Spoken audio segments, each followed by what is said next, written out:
just waiting for a couple more people to come in. There's a lot of people stood by the door. It would really help if these people at this end could move around this way a bit more, and then we can get some more people in.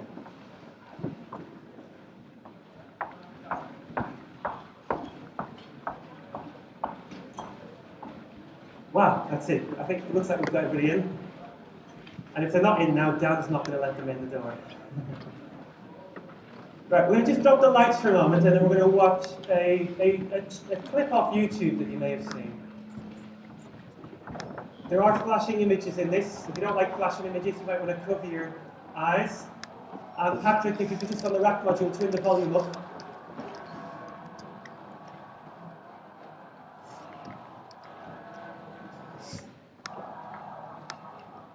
Thanks, Carl.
Okay, now, hello everybody, welcome to Hack to the Future. Welcome to Hack to the Future. Now, has anybody ever here been to an unconference before? Oh, only a few people, okay. So some of you probably sat there now thinking, I don't get this. What happens next and what happens here? And if people are wandering around looking a bit puzzled, that's what an unconference is like. You don't ever actually know exactly what's going to happen. It's just one of those crazy things, and then it just does happen. For example, this morning, I spent a long time preparing some slides I was going to use and I'm going to show to you. And then I loaded up my slide presentation ready to show you, and oh, where the titles go? See, the unexpected happens, but sometimes the unexpected is nice. But I wish I had some words on the board that I could remind me what I need to talk to you about. We have an exciting day planned for you, and there are 135 adults who have come here. About 80 of them are all really, really passionate and excited about something. We saw those fireworks just a few moments ago. They were from London at New Year's Eve. 20 or 30 years ago, that wouldn't have been possible. It's all controlled by computing. And this afternoon, we'll have Dr. Andrew Robinson from the University of Manchester, and there'll be a fantastic finale, a pyrotechnic display, and some of you will actually get to you have a hand in designing that and using a computer to program that. Now, there were a few things I need to talk through with you, some like rules and regulations and what kind of things to expect. And then two fantastic people are going to come talk to you for a moment about what the day is all about and some ideas. So, one of the first things I need to talk about is safety. Safety is the very, very first thing we need to think about. It doesn't matter, all the other things don't matter when it comes to safety. We are not planning to have any fire drills today. So if at any point the fire bell goes, which is like a siren, it's like a wah, wah, wah, wah, doesn't sound like a bell, which is more of a noise. What we need to do is you need to make your way out to the nearest fire exit, and we have a massive big space on the Arctic car park, and we're going to congregate there, and we have registers and lists, and we'll line you up by it, and we'll check that you're all there. We're not expecting that to happen, but we need to plan in case it does. A couple of other things you need to be aware of. There are spaces in our area today where you are allowed to go, and there's places where you aren't. You really need one of these maps so that you know where to go. If you haven't picked up one of these yet, you'll have to pick one up from somebody later on, or you'll see some of them around the building. All of the rooms, the session rooms, have been called after things to do with computing. So that's why we've got things like Windows 7, Word, Foursquare, Modern Warfare 3. So there are some people who will be able to help you find your way around. We have 6 different sessions that you'll be able to go to today that you have signed up for, and I hope you've signed up for at least your first 2, so you know where you're going for the first 2. If you haven't signed up for the ones later in the day, don't worry, that grid will change as the day goes on. Go back and visit the grid. Most of the people who are doing the sessions are not teachers. Some of them are a bit scared. They said to this one, "Ooh, I hope it goes well." So be nice to them. Play nice. Get to talk to people. Make new friends. Find out about exciting stuff about computing. The aim of the day is to help you see the power and the potential of what you can do with computers, to maybe think about doing more things with computers in the future, and then learn how to do things like programming. We plan to feed you today. I expect that when you come out at the end of the day, most of you say, "Oh gosh, well, that was great. There was pizza, there was curry, there was chocolate, there was drinks." And lots of people have contributed to make this event happen, some of our sponsors. So just before we listen to our first few speakers, we're going to say thank you to our sponsors. So we're going to have a look at some of these people. So Patrick, if you can move through the slides. That's what I've just been saying, all about... Oh yeah, okay, next slide.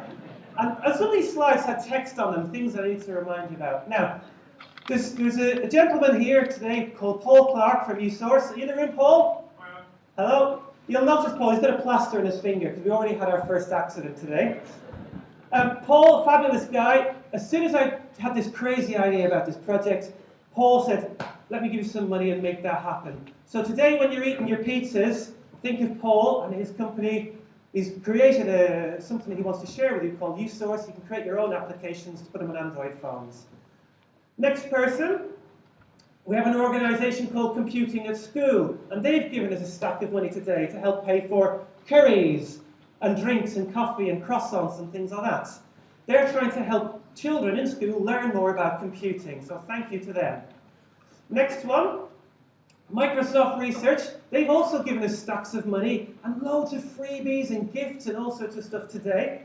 And we have some people from Microsoft, the people who develop things like the Xbox Kinect, you know, and people talk about in the next few years, you'll have computers that you don't touch them, you just wave at them. And you can get to find out about some of that if you visit their Microsoft Research Room, which is not too far from here. Next sponsor, there's a fantastic guy that I hope you all get to meet today called Andrew Goff, or Andy Goff. He's helping us broadcast what's happening right now out across the nation, because we want other people to try and organise events like this. Andy's been fantastic. He's given us loads of money to get this thing off the ground. And today, if you're having a fizzy drink, or a bottle of water, or some food, or something like that, in our restaurant, he has helped pay for all the snacks and all the food, and lots of other stuff that's happened today. Next sponsor. Andy is working with a company as well called Gazoo that have had made a contribution to today as well. And we're going to look at another one. TestLed. This is a company not too far from here. They have given us loads and loads of stuff. They designed our Hack to the Future logo. Your lollies, to see some of you sucking lollies, they've provided the lollies and they've given us loads of help with lots of other things as well. Unfortunately, due to illness, they can't be with us today. Let's have a look at our next sponsor, Metaswitch Networks. Has anybody got a baseball cap yet that says Metaswitch on it? Right, we need to give you one today. Metaswitch have all sponsored baseball caps, so that every child should get a baseball cap by the end of the day. Next, the National Museum of Computing. They've fantastic place to go down in Milton Keynes. If you're ever down there, you can find out about what computing used to look like, and they've given us lots of prizes. Google, they've given us lots of prizes. Little Google Android robots, we'll give out as prizes later on. And what else have we got? Zoe Ross, she helped print all the flyers that you may have seen. Anybody else that we're going to look at? Freaky Clown.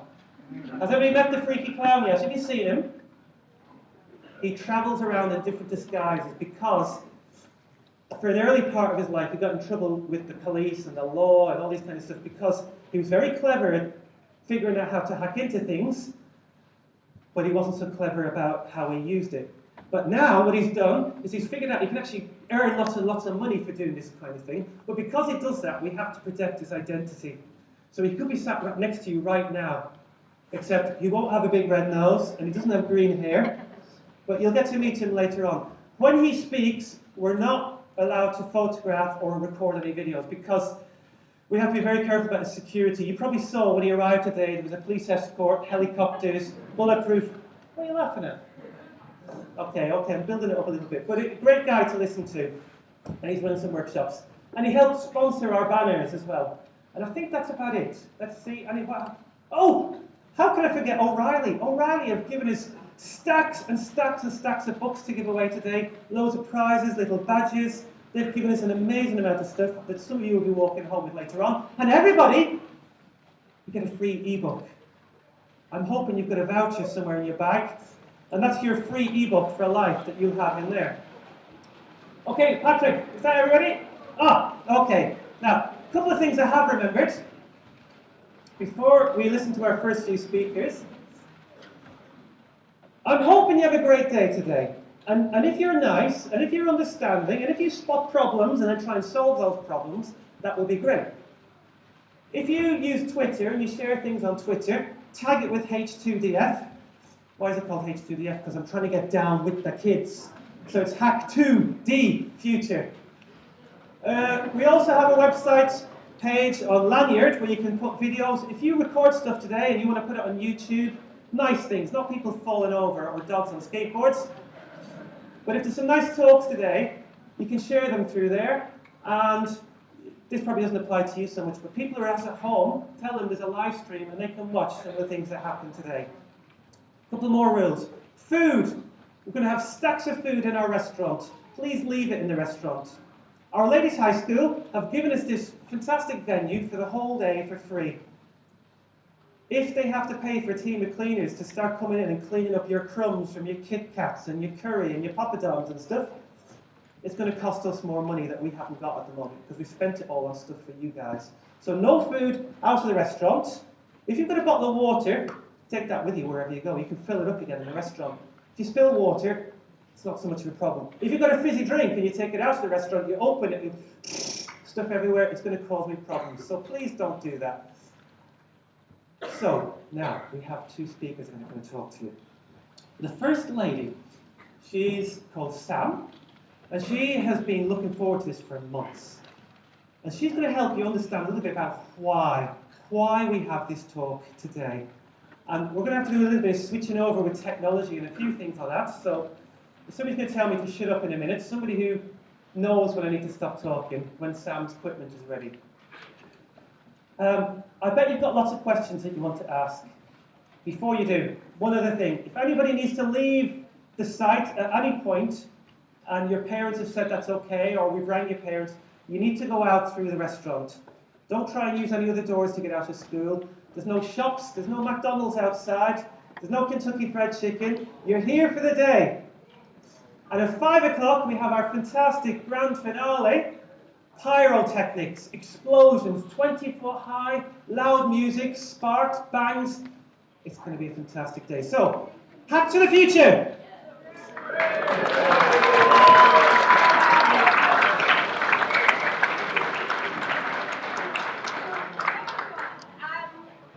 of all, thank you very much, Alan, for inviting me to this. So absolute pleasure for me to be able to speak here today. I'll just give it a quick. Okay, that doesn't work. I think the view. I'm quite loud, but that's okay. Right, so today, as you've just seen, sometimes this works, sometimes it doesn't. Today I'm going to talk about the big why, okay? I'm going to talk about this very letter. You probably think, well, that woman is crazy. But before I actually get started, just one thing about me. You might wonder why I've got such a funny, strange accent sometimes. I'm actually not from the UK. I'm from a lovely place in Germany, in the south, but I've been in Manchester for a few years now to do a PhD in computer science at the University of Manchester. When I'm not busy, studying very hard for my PhD, I run a group called Manchester Girl Geeks, and here's a little shameless plug. We run workshops for girls and women who are interested in science and technology and engineering and mathematics. If you want to find out more about us, check our website or tweet at us or about us at Manchester Girl Geeks.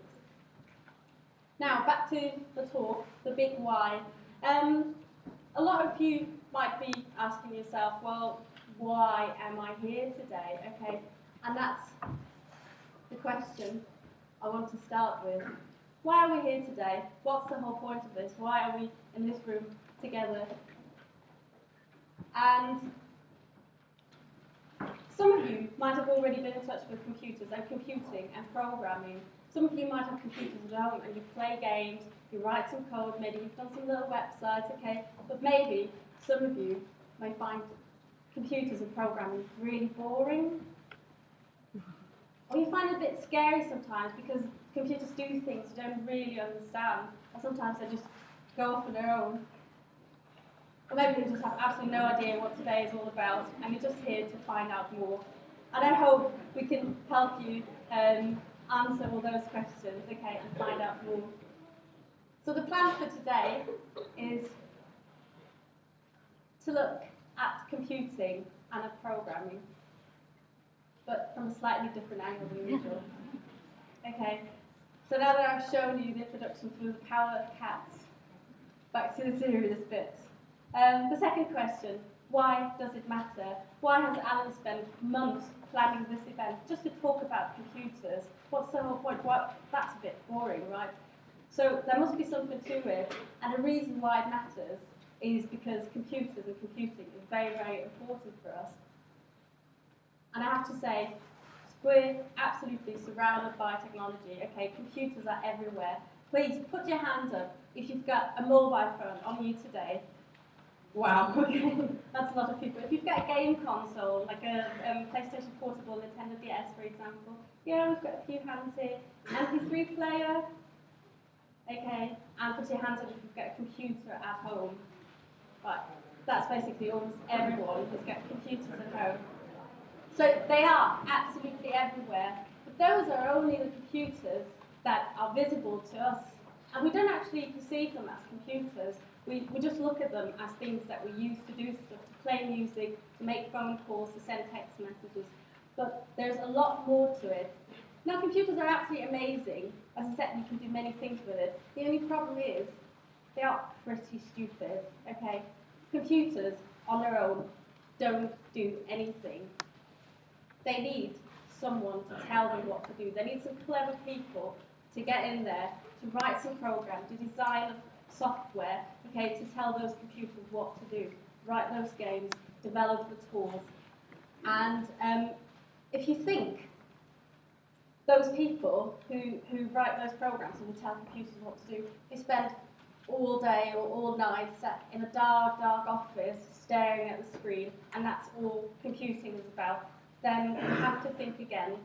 And I'm going to show you a very quick whirlwind tour of the many, many, many things that people do with computers. And some of you might be a bit surprised by that.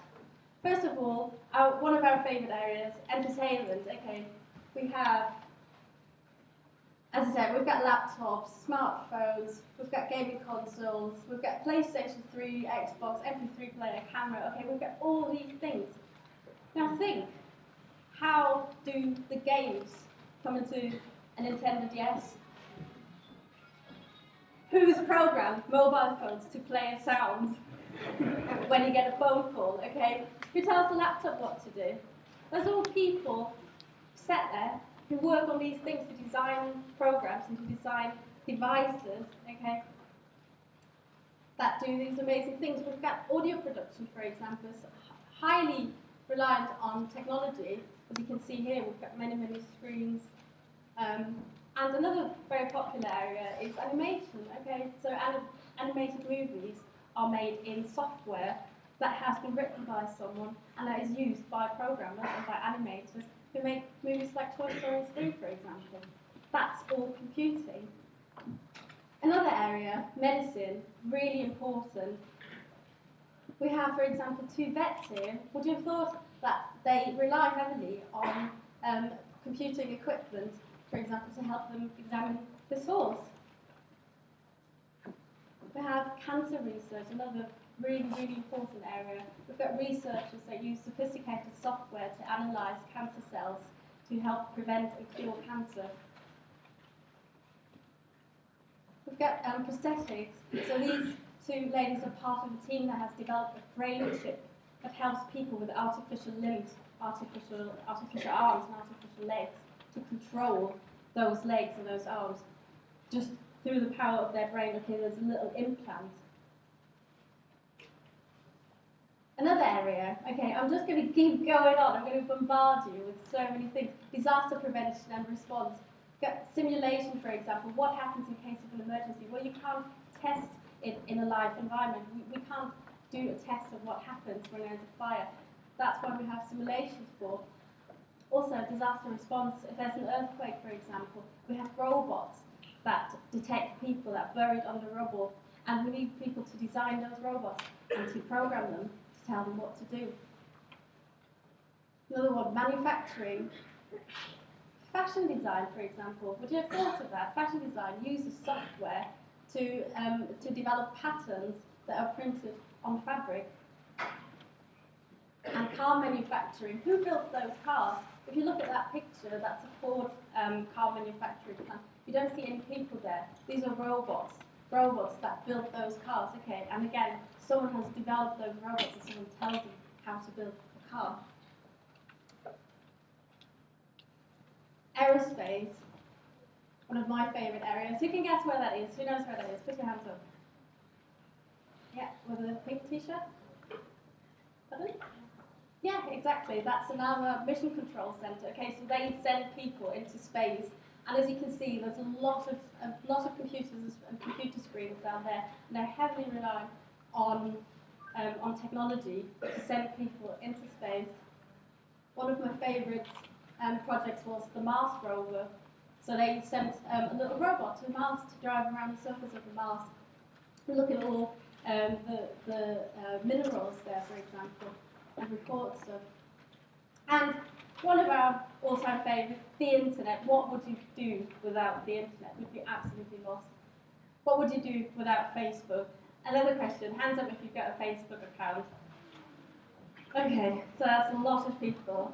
Facebook was invented by that guy over there, Mark Zuckerberg, while he was a student at university. Okay, and he just sat down and thought, oh, it'd be nice to have a page that where I can, make friends and talk to friends and show them what I had for dinner. And he just coded that, and Facebook is one of the biggest websites in the world. It's got 500 million users. We've got another popular social network, Twitter. We've got Google. I'd be absolutely lost without Google. How would you search stuff on the internet if you didn't have search engines like Google? Wikipedia, okay. Have you used Wikipedia to help you write your essays before in school? Yes, you have. Okay, there's a lot of information in Wikipedia. Flickr to share photos. We've got YouTube to show videos of cats and dogs on skateboards. Okay, so the internet's a huge, huge, huge area, and there's all people behind that to come up with ideas for those websites and to program them. And finally, some more examples. Who knows where that is, where that picture is taken? Okay, with the glasses. Yeah, New York Stock Exchange, that's right. So that's in Wall Street. Financial computing, not particularly popular right now, those people. But financial computing is a huge area where people come up with sophisticated algorithms to help trade stocks and even do automatic stock trading. We've got environmental research. That's a robot that maps the ocean floor. So those people, they're not sat in a dark room coding. They're on a boat. And finally, we've got creative technology. So we've got art. That lady here has got a conductive thread that she's weaving into fabrics. So many things. Okay, I've just absolutely bombarded you now with loads of pictures and loads of things that people do with computers, and it's not just sitting in a dark room and writing program code. And the last question, the last big why, you think, okay, well, there's people who are on boats and have robots and are, read programs for the New York Stock Exchange. It's fine if they do it, but why me? Why should you go into computing? Why is that an option for you? And they're going to try and convince you by using boring facts.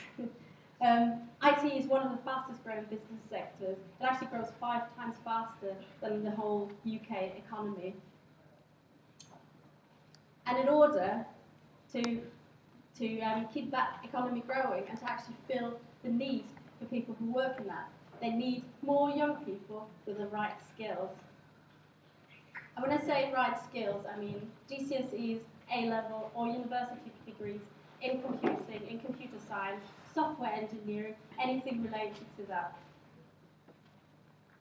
And when I say more young people, I mean not just some, not just a few.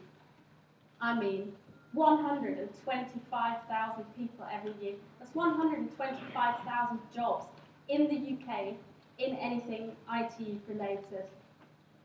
And one of the reasons why there's such a huge gap to fill is because the workforce, the IT workforce, is not exactly diverse. It's very specifically white men. Okay, it's a lot of boys who go into computing, and there's just not enough of them to fill all these gaps.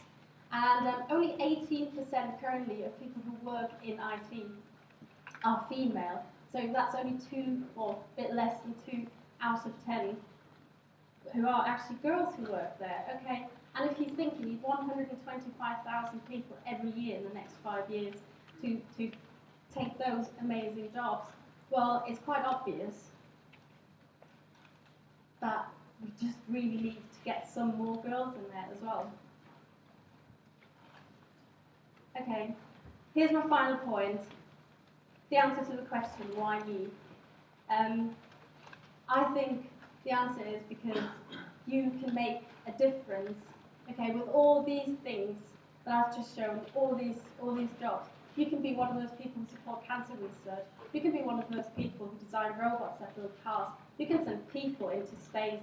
You can send robots to Mars. All these amazing things are just waiting for you, okay? So please take the opportunity and make a difference. And I really, really hope that you enjoy the day today, that it doesn't put you off computing at all, that it does the complete opposite. I'd like to thank everyone for listening to me.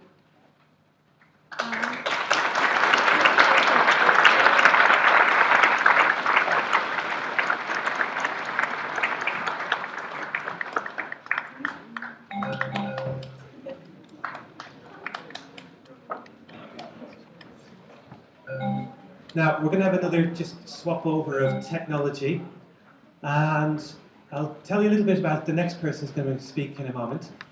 Patrick, no, forget that for a moment. I was just going to show you some photographs of some of the drinks and the chocolate and all this. We've got a massive stack that came in yesterday, and well, I reckon there's probably at least enough for everyone to have 2 or 3 snacks and drinks during the day.